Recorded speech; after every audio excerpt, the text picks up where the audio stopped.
That's amazing. Good. Like I envied you right there, the way you were speaking the Italian. Really? You have to teach me. Yeah, like after almost like I think 18 years in Italy, yeah, I'm supposed to be a little bit fluent. Okay, so yeah.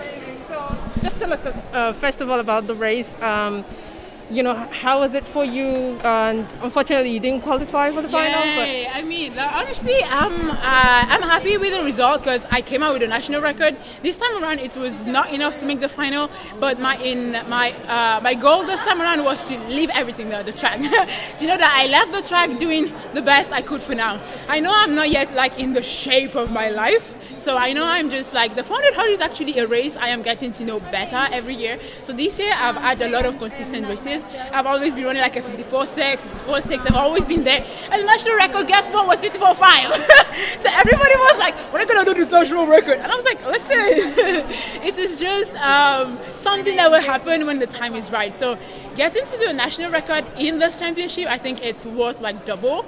So I'm really glad for the grace and for the opportunity to run on this track.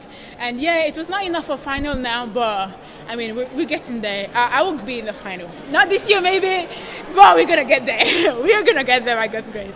So it was a good one. So, do you plan to compete at European Championships this year? Oh, yes, of course. And what are you looking forward to there? I mean, I almost was in the final of the World Championship.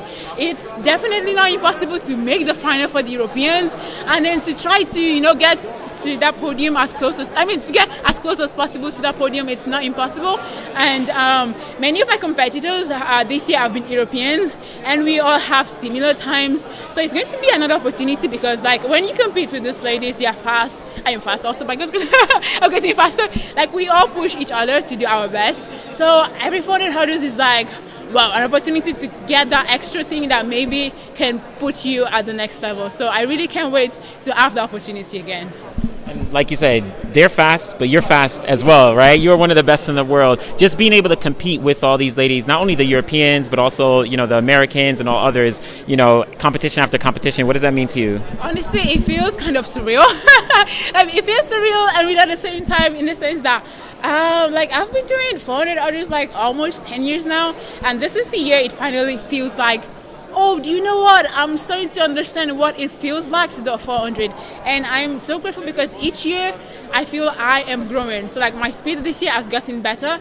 And then it always takes a little bit for maybe the technique to catch up on the hurdles. So I just feel like I go ahead maybe with the speed. And then the year after I have to, like, catch up with the hurdles. So, like, it's just like we're doing a catch-up game. This year, it doesn't feel too much like a catch-up. I think you're growing together steadily.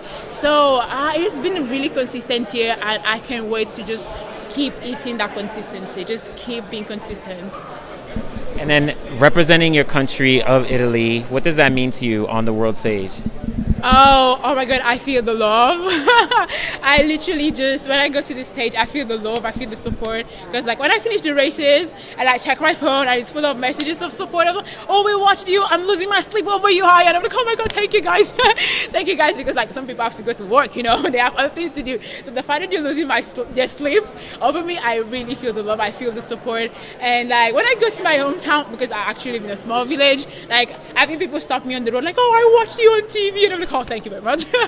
Yeah, I just dwell on that love and support. Really, it means a lot to me. Nice. And just final question: the support system that you do have, whether that's your coach or your family or friends, like what does that mean to you as you do? It means the world. It means the world to me. And I know I do well. I don't do well.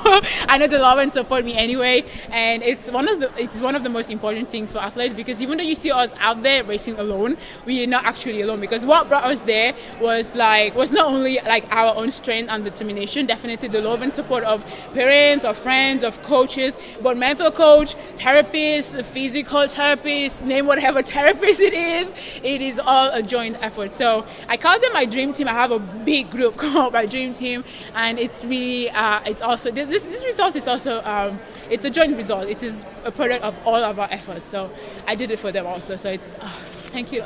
You mentioned on your Instagram that you do love it when you run against Nigeria. Yeah. So tell us about that. Yeah, that this year was really funny because like we're in the heats And in the finals, the fact that it was always like neck to neck with the Nigerians, it's kind of tickled my funny bone. Because like I'm Italian. I mean, I grew up, I feel like I'm an Italian with Nigerian roots. My roots are deeply Nigerian. My name is Nigerian. My parents are Nigerian.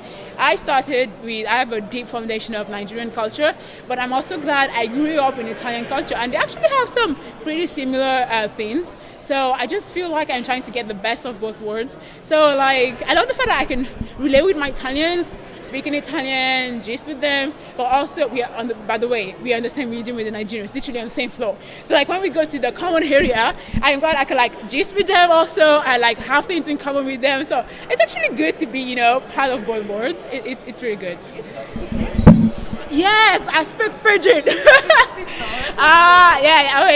Okay, not off my head. Nothing is coming, but if you speak to me in pidgin, How did they? mo de dada.